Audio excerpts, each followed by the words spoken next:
안녕하세요. 세상엔 별난 놈 천지라는 걸 이 채널의 사연을 들으며 깨달은 30대 후반의 여자입니다. 제 전남편이 정말 말도 안 되게 나쁜 놈이어서 어디 가서 말도 못하고 숨기고 살아왔는데 여기서 많은 사연들을 들어보니 숨길 필요가 없겠다 싶어서 사연을 신청하게 되었어요. 세상엔 제 남편 못지않은 놈들이 참 많더라고요. 그런데 제 전 남편 이야기를 들으시면 아마 최악의 남편으로 꼽을 수도 있을 거예요. 그럼 제 사연을 들어주시고 전 남편에게 욕바가지를 전해주시면 감사하겠습니다. 제가 남편을 처음 만난 건 소개팅 자리였어요. 주선자가 저와 중학교 때부터 단짝이었던 친구였는데 하도 괜찮은 남자라고 해서 나가게 되었고 처음 만난 그이와 눈이 맞게 되면서 1년 동안 연애를 하고 결혼까지 했답니다. 저희는 부부가 되어서 정말 좋았지만 한 가지 문제가 있었어요. 바로 아이가 생기지 않는 큰 문제였답니다. 남편과 병원에 가서 검사를 받았는데 그이는 건강하고 아무런 문제가 없지만 제가 아이를 가질 수 없는 몸이라는 검사 결과를 듣게 되었습니다. 저는 너무 속이 상해서 하염없이 눈물만 흘렸어요. 자기야, 그만 울어. 이러다 탈진되겠어. 우리한테 아이가 없으면 어때? 당신하고 내가 행복하게 살면 되잖아. 그리고 난 아이들 싫어해. 시끄러운 건 아주 질색이라고. 거짓말. 당신 나랑 산책하러 나가면 유모차에 탄 애기들 보면서 좋아서 환장하잖아. 애기 보고 입이 귀에 걸리던 당신 얼굴을 기억한단 말이야. 내가 임신 못한다고 하니까 거짓말로 위로할 생각하지 마. 그러자 남편이 제 눈물을 닦아주며 말을 이었습니다. 여보, 그건 그냥 예쁘니까 그런 거야. 키우고 싶은 마음은 추워도 없어. 정말이야. 그러니까 그만 속상해하고 잊어버려. 저는 남편의 품에 안겨 조금 더 울다가 이내 잠에 들어버렸고 다음 날부터는 저와 남편은 약속하지도 않았는데 아이에 대한 이야기를 금기어처럼 입 밖으로 꺼내지 않았고 길에서 우연히 예쁜 아이를 마주쳐도 못 본 척하고 고개를 돌렸습니다. 남편이 그렇게 노력해주니 참 고마웠어요. 덕분에 아이 생각은 점차 멀어지게 되었고 그이와 더 뜨겁게 사랑하며 연애하는 기분을 즐겼답니다. 그렇게 세월은 흘러갔고 저와 남편은 어느새 10년 차 부부가 되었어요. 결혼 10주년을 맞아 남편이 저와 신혼여행으로 다녀온 하와이를 다시 찾아갔답니다. 신혼 때를 떠올리고 더 잘 지내보자는 그이의 배려 덕분이었죠. 여보, 진짜 오랜만이다. 조금 변한 것 같긴 한데 바다는 그대로 예쁘다. 당신처럼 말이야. 으이그, 또 입에 발린 소리 한다. 내일 모레 40인데 예쁘긴 뭐가 예뻐. 이 자글자글한 주름살 안 보여? 당신은 50이 되든 70이 되든 세상에서 가장 아름다운 여자야. 그건 내가 확신할 수 있다고. 그러니까 당신은 내 옆에서 죽는 그날까지 함께 해줘야 해. 사랑해, 여보. 저는 닭살 돋는 말을 늘어놓는 남편에게 짜증 섞인 비명을 지르긴 했지만 속으론 굉장히 행복하고 기뻤습니다. 이런 남자와 평생을 함께 살게 되었으니 진짜 복받은 여자라는 생각이 매일같이 들었답니다. 그렇게 열흘 동안 하와이에서 행복한 여행을 마치고 돌아온 저희 부부는 다시 일상으로 돌아가게 되었어요. 저와 남편은 함께 상가를 관리하는 일이 전부였습니다. 제 친정 부모님이 돌아가시기 전 모든 재산을 저에게 주셨는데 제가 그 돈을 부동산에 투자하며 재테크를 했답니다. 그 결과 10층 상가 하나와 5층짜리 상가 2개를 가진 건물주가 되었죠. 저는 가만히 있어도 돈이 벌리는 건물주가 되었으니 남편에게 퇴직을 종용했고 그 결과 10년 전부터 저희 부부는 상가만 관리하고 여유롭게 지내고 있답니다. 남편의 유일한 취미는 낚시였는데 한번 낚시를 떠나면 사나흘은 있다가 돌아왔어요. 하도 물고기 잡는 걸 좋아해서 저도 따라가서 해봤는데 재미가 하나도 없더라고요. 그런데 남편은 물 만난 물고기 마냥 낚시를 정말 좋아했습니다. 술, 담배도 안 하고 건강한 취미인 걸 느끼고 나서는 한 달에 한 번씩 낚시를 가겠다고 하면 말리지 않았네요. 그렇게 평범하고 여유로운 삶을 누리며 살아가던 중 저희 부부에게도 큰 시련이 다가왔답니다. 저와 남편이 함께 건강검진을 받으러 갔는데 내시경 검사까지 다 받고 의사 선생님이 결과를 전해 주었는데 글쎄 제가 위암 3기라고 말하는 겁니다. 평소 속이 더부룩한 날이 있긴 했지만 크게 아픈 적이 없어 암에 걸렸을 거라고는 상상도 못했는데 말이죠. 남편은 진료실을 나오며 아연실색한 저를 보고 무슨 일이냐고 물었는데 아무런 말도 못하고 눈물을 쏟아냈답니다. 자기야, 무슨 일이야? 의사 선생님이 뭐라 했길래 이렇게 우는 거야? 어디 잘못된 데가 있는 거래? 울지만 말고 말을 해봐. 저는 꺼이꺼이 울다가 겨우 눈물을 그치고 남편에게 말했습니다. 여보, 나 어떡해? 위암이래. 그것도 3기라는데 어떡해, 여보. 나 죽기 싫어. 당신이랑 더 오래오래 살고 싶단 말이야. 뭐?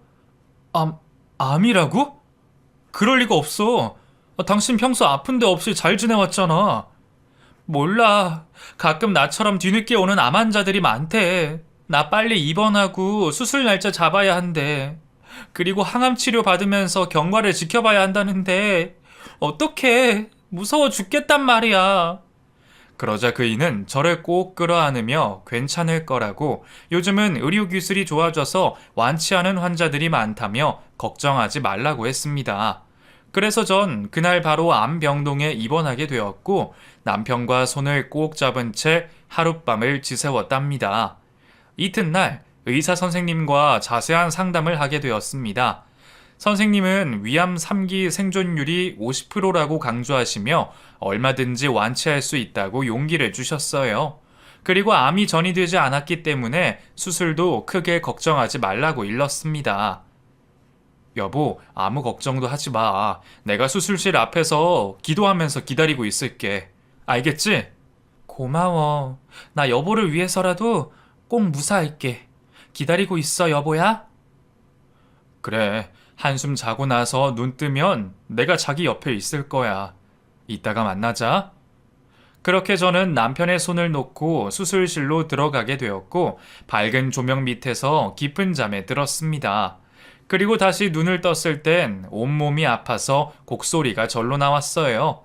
눈을 깜빡거리자 남편의 얼굴이 제일 먼저 보였고 수술이 잘 끝났다는 걸 느낄 수 있었습니다. 여보, 정신이 들어? 자기 수술 잘 됐대. 고생 많았어. 그리고 무사히 돌아와줘서 고마워.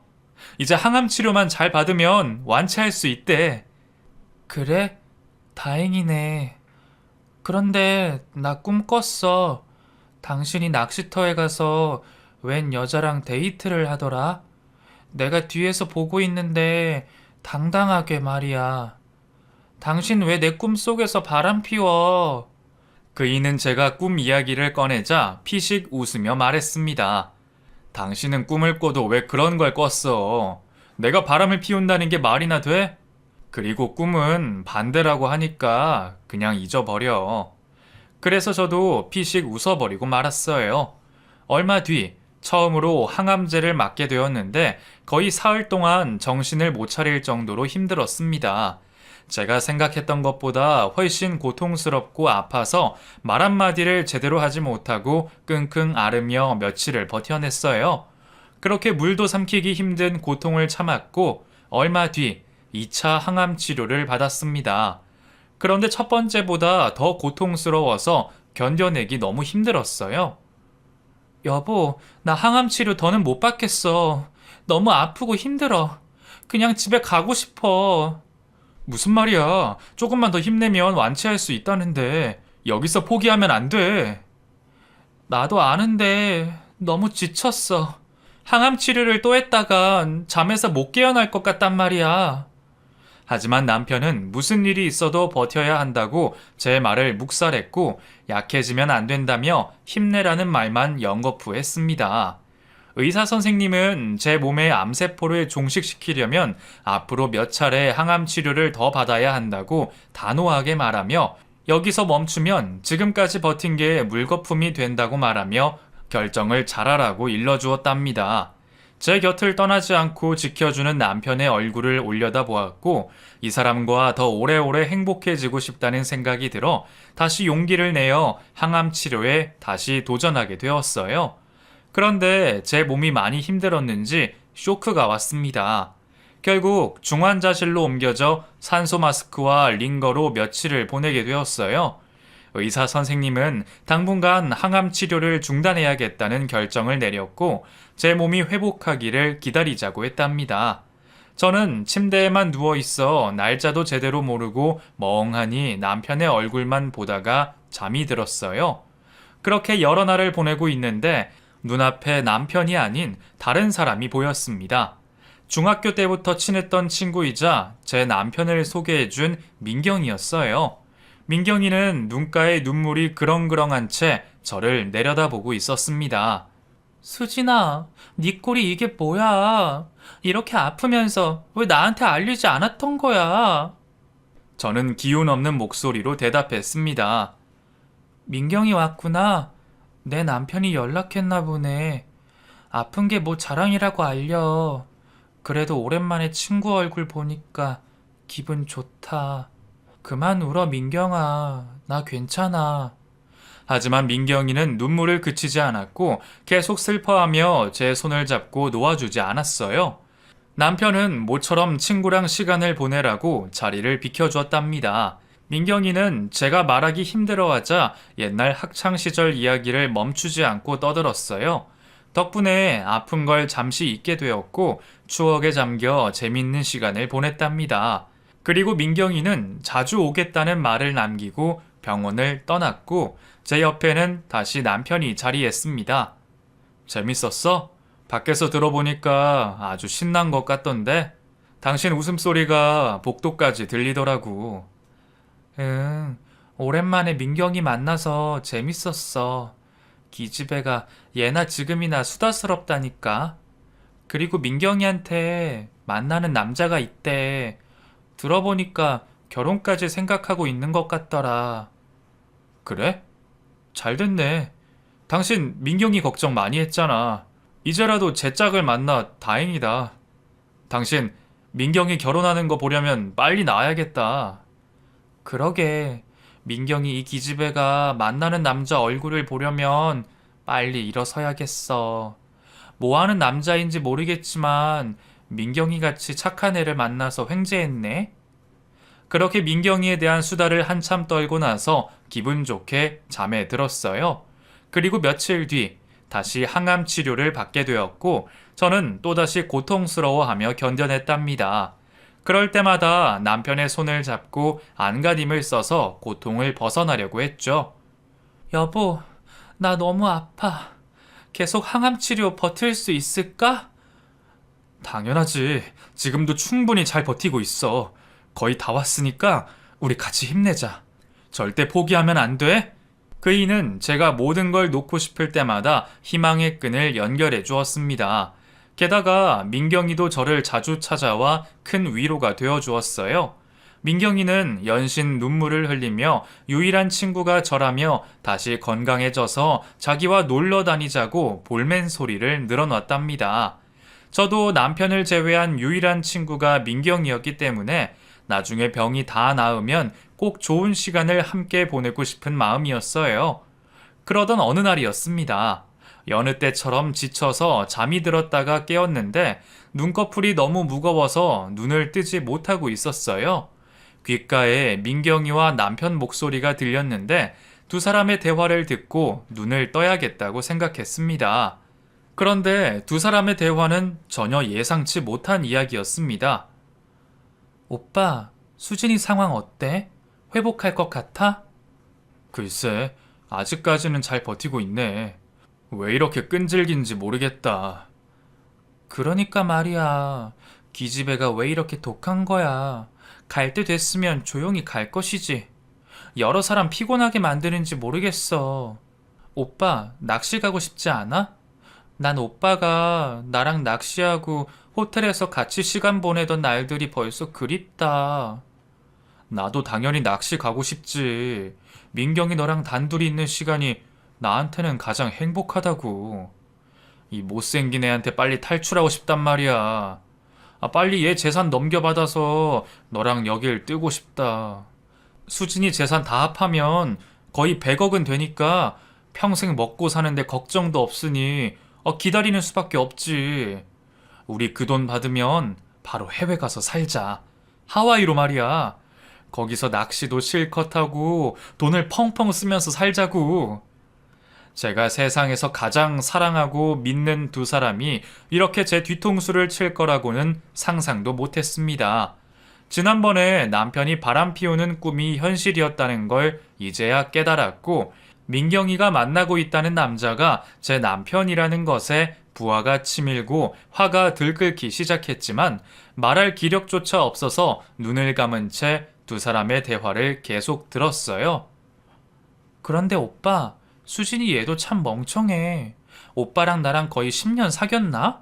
오빠가 결혼하자마자 나 찾아와서 술 마시면서 후회한다고 한 날 기억나? 그때가 우리 사랑이 시작된 날이었잖아. 그렇게 10년이나 나랑 바람을 피우는데도 아무것도 모르고 오빠가 낚시 간다고 하면 아무 의심 없이 보내줬잖아. 결혼만 아니면 우리 사랑이 더 뜨거울 수 있었는데 말이야. 오빠, 난 우리가 이런 사이가 될 줄 알았으면 이 기집애한테 오빠를 소개시켜주는 게 아니었어. 다시 생각해도 내가 미쳤던 것 같아. 오빠를 이딴 년하고 결혼하게 만들어서 후회돼 죽겠다니까? 나도 똑같지. 10년 동안 민경이 너 아니었으면 난 불행하게 살았을 거야. 네가 나의 숨구멍이어서 행복할 수 있었다고. 내가 왜 수진이랑 결혼했는지 모르겠는데 지금은 잘한 것 같기도 해. 수진이가 세상을 떠나면 100억 재산을 고스란히 내가 받게 되잖아. 게다가 보험도 여러 개 들어놔서 20억은 받을 수 있다고. 조금만 기다려, 민경아. 얘가 버텨봐야 얼마나 더 버티겠냐? 헤헤. 오빠도 나랑 같은 마음이어서 다행이다. 난 오빠가 아직 수진이한테 마음이 남아있으면 어쩌나 노심초사하고 있었어. 민경아, 지금 얘 몰골을 봐라. 안 그래도 못생겼는데 지금 꼴은 완전 골룸이 따로 없어. 진짜 못생기지 않았냐? 그런데 내가 이런 애한테 마음이 남았겠어? 내가 지금 병원에 붙어 있는 건 다 돈 때문이라고. 너랑 나 새 출발을 위한 돈 말이야. 두 사람은 계속해서 제 욕을 하고 서로를 얼마나 사랑하는지 확인하는 말을 나누었습니다. 제가 계속 잠들어 있는 줄 알고 깔깔거리며 웃는 소리는 멈추지 않았죠. 이에 저는 남편과 민경이가 어떻게 하고 있는지 실눈을 뜨고 봤습니다. 두 사람은 손을 잡고 있었고 남편의 어깨에 민경이가 기대고 있더군요. 정말 기가 막혔습니다. 제 앞에서 그런 행동을 서슴없이 하는 걸 보니 어떻게든 암을 완치하고 복수해야겠다는 마음이 들었어요. 이윽고 두 사람은 커피를 마시려고 병실에서 나갔고 저는 눈을 뜨고 머릿속을 정리했습니다. 지금 상황을 어떻게 풀어나가야 할지 계획을 세웠어요. 병원 침대에 누워있는 제가 남편과 상간녀인 민경이에게 어떻게 복수할지 머릿속으로 여러 그림을 그려보았답니다. 1시간 뒤 남편과 민경이가 다시 병실로 돌아왔고 저는 아무것도 모르는 척 연기하려고 엷은 미소를 보였습니다. 두 사람 어디 다녀왔어? 여보 깼어. 피곤해서 커피 한잔하고 왔어. 수진아, 좀 괜찮아? 얼굴이 며칠 전보다 좋아진 것 같아. 진전이 있어 보인다고. 그러니까 더 힘내서 빨리 일어나. 알겠지? 민경이의 가식이 저를 허탈하게 만들었어요. 20년 지기 친구가 이런 두 얼굴을 가진 사람일 거라고는 상상도 못했으니까요. 응, 일어나야지. 빨리 건강해져서 민경이 너랑 예전처럼 여행도 다니고 사진도 많이 찍고 싶다. 나도. 그러고 보니까 수진이 너랑 20살 때부터 같이 여행 다니기 시작했지? 그땐 우리 둘 다 어렸었는데 벌써 40에 가까운 나이가 된 게 신기하다. 그래, 넌 그때나 지금이나 한결같이 참 착해. 내 친구인 게 너무 자랑스러워. 그러자 민경이가 제 손을 잡으며 눈시울을 붉혔습니다. 마치 진심처럼 보여서 깜빡 속을 뻔했습니다. 수진아, 그건 내가 할 말이야. 너처럼 착한 사람이 내 절친이라는 게 너무 고마워. 그렇게 저나 수진이나 서로를 속이는 대화를 나눴습니다. 며칠 동안 어떻게 남편을 무너뜨릴지 고민에 고민을 거듭했어요. 이미 오만정이 떨어져서 조금의 미련도 남지 않았기 때문에 복수를 제대로 해줄 생각이었습니다. 그래서 전 다음 항암 치료를 받고 거의 실신한 상태에서 그이에게 말을 전했어요. 여보, 내가 얼마나 더 버틸지 모르겠어. 그게 무슨 소리야? 이제 얼마 남지 않았어. 의사 선생님이 조금만 더 치료받으면 완치할 수 있다고 했단 말이야. 그럴 수도 있겠지. 그런데 만약이라도 내가 못 버티고 세상을 떠날 수도 있으니까 꼭 정리하고 싶은 게 있어. 여보가 들어줬으면 좋겠는데.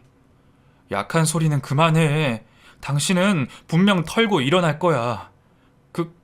그런데 정리하고 싶다는 게 뭐야? 미끼를 문 남편에게 말문을 열었습니다. 아무래도 내 재산을 정리해야 할 것 같아.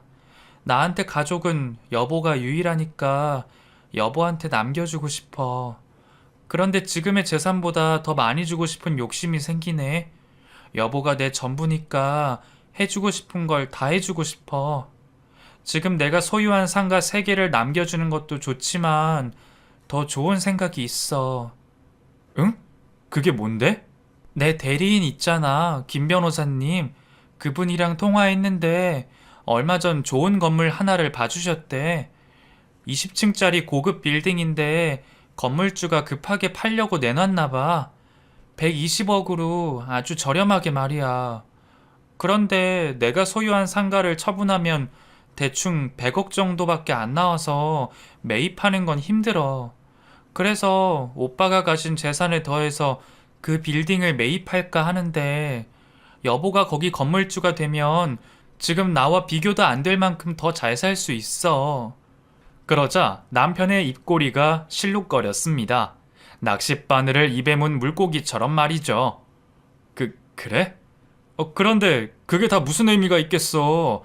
나한테는 돈보다 당신이 중요하단 말이야. 그런데 당신이 완치되면 우리가 그 건물주가 되어 있으면 좋긴 하겠다. 당신 말대로 할게. 내가 가진 재산이 15억 정도 되는데 대출 받으면 될 것 같아. 그럼 당신 재산을 김 변호사님께 입금해 드려. 나머지는 알아서 해주실 거야. 아, 당신 인감도장이랑 신분증 같은 것도 필요할 테니까 변호사님께 드려. 이젠 내가 아니라 여보가 건물주가 되는 거야. 그럼 내 마음이 편할 것 같아. 자기야, 나는 누구의 명의는 상관없어. 당신이 건강해져서 오래오래 함께 살 건데 굳이 내 명의로 해야겠어? 마음에 없는 말을 하는 걸 들으니 어이가 없었습니다. 그래도 저는 아무렇지 않게 말을 이었답니다. 내가 어떻게 될지는 아무도 모르니까 일단 다 정리해놓고 싶어. 그래야 내가 마음 편히 누워있을 것 같아. 이미 변호사님하고 통화도 해놨으니까 당신 재산 정리해서 찾아가 봐.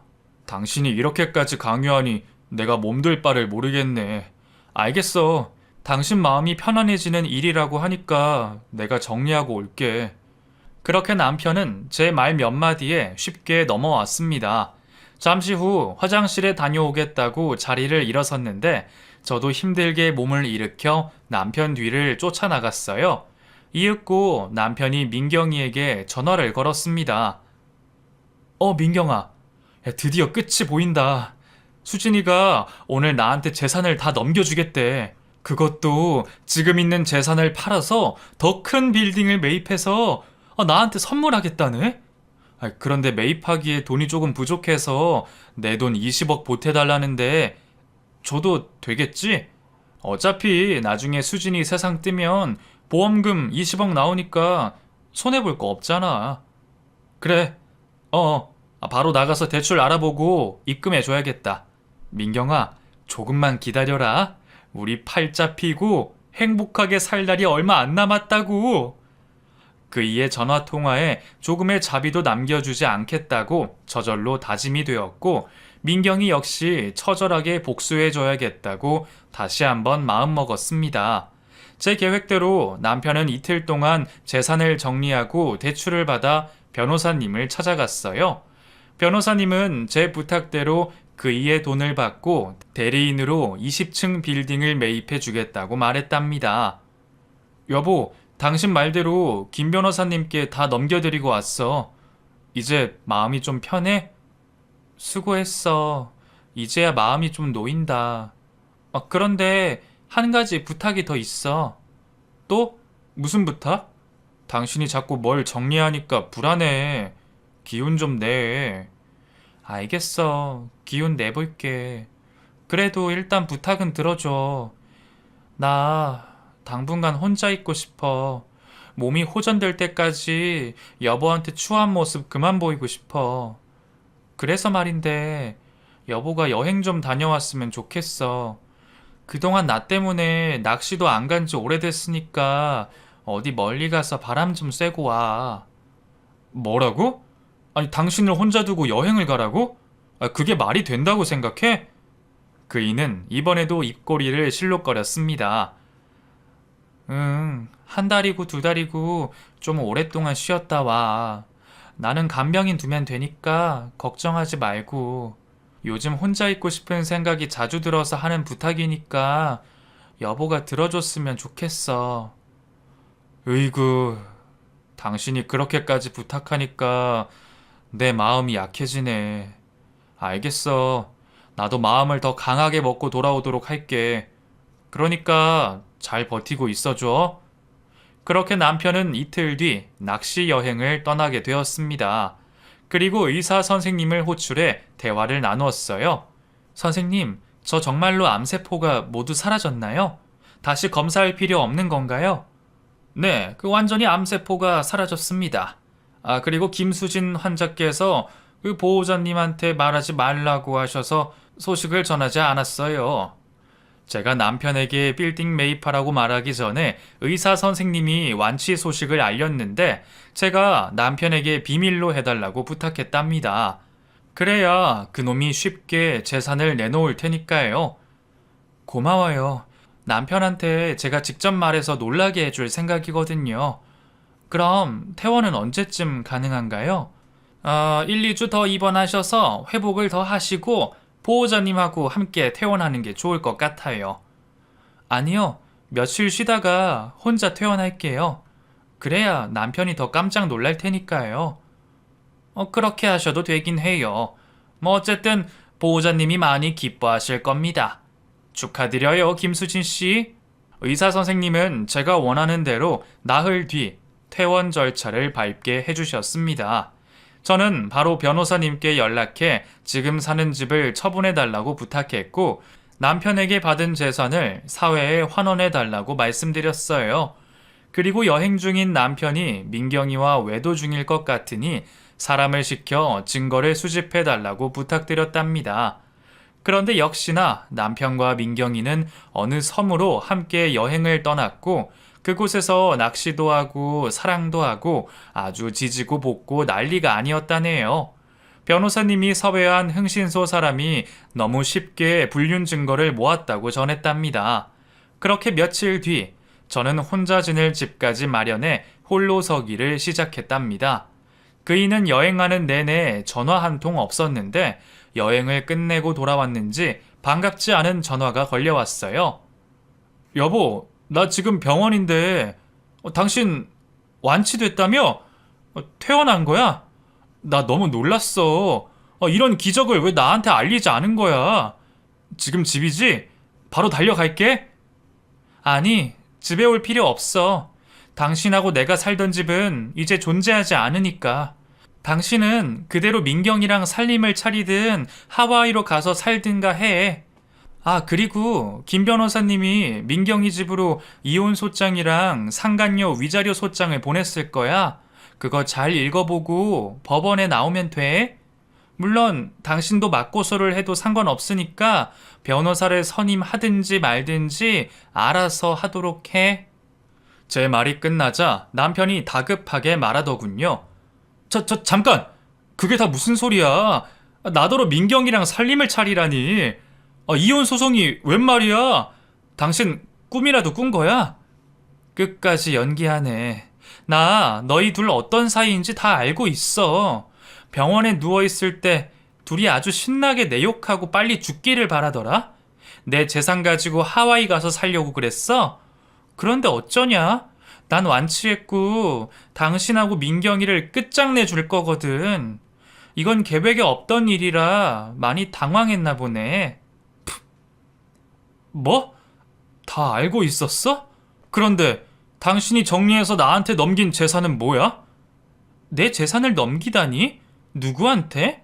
당신 낯설했어? 장난치지 말고 내 돈 20억 어딨어? 내가 아무리 바람을 피웠어도 이런 식으로 사기치는 건 말이 안 되지. 빨리 내 돈 내놔. 당신 재산 안 건드릴 테니까 돌려달라고. 남편의 목소리는 다급하면서도 겁에 질려 떨고 있었어요. 전 재산을 잃었으니 그럴 만도 했겠죠. 당신 재산 나한테 없어. 사회에 기부했거든. 인터넷에 당신 이름 검색해봐. 전 재산 기부한 훌륭한 사람이라고 뉴스까지 떴더라. 축하해. 야, 너 진짜 미쳤냐? 내 재산에 왜 네 마음대로 기부를 해? 사기죄로 고소하기 전에 내 돈 내놔. 멍청한 놈아. 네가 내 변호사한테 인감도장이랑 신분증 다 넘겨줬잖아. 기부 계약서에 당신 도장이 찍혀 있는데 무슨 수로 사기를 증명할 건데? 그리고 당신이 고소하면 내가 가만히 있을까? 나 100억 가진 여자야. 너랑 나는 게임이 안 된다고. 그이는 미친 듯이 소리를 지르며 욕을 시작했고 저는 바로 전화를 끊어버렸습니다. 그리고 이튿날 경찰서에서 연락이 와 변호사님과 함께 조서를 받게 되었어요. 남편이 사기죄로 신고했기 때문이죠. 하지만 변호사님이 들이대는 남편의 도장이 찍힌 기부 계약서를 확인하고는 남편에게 민사소송을 진행하는 게 낫겠다고 설명했답니다. 그래서 저는 아무 죄 없이 경찰서에서 바로 나오게 되었답니다. 그렇게 이혼 소송과 상간녀 위자료 소송이 남아있는 상태였는데 남편과 20년 지기 친구이자 상간녀인 민경이가 어떻게 알았는지 제가 이사한 집 앞에 찾아왔어요. 여보, 이제 건강해졌구나. 살도 조금 찐 것 같네. 정말 다행이야. 수진아, 이겨냈구나. 진심으로 축하해. 두 사람이 어떤 이유로 왔는지 대충 짐작은 했지만 확실하게 물어보기로 했습니다. 아이고, 두 불륜이 여긴 웬일이야? 나 죽으면 내 재산 가지고 날라버리려고 했던 거머리들이 말이야. 내가 보낸 소장은 잘 받았지? 두 사람이 섬에 낚시 여행을 갔을 때 내가 다 준비했어. 거기서 아주 알콩달콩하고 찐하게 연애했더라. 사진이랑 동영상으로 불륜 증거를 다 잡아놨지. 어때? 재밌지? 그리고 어차피 법원에서 볼 건데 여긴 어떻게 알고 찾아왔어? 여보, 내가 미안해. 정말 잘못했어.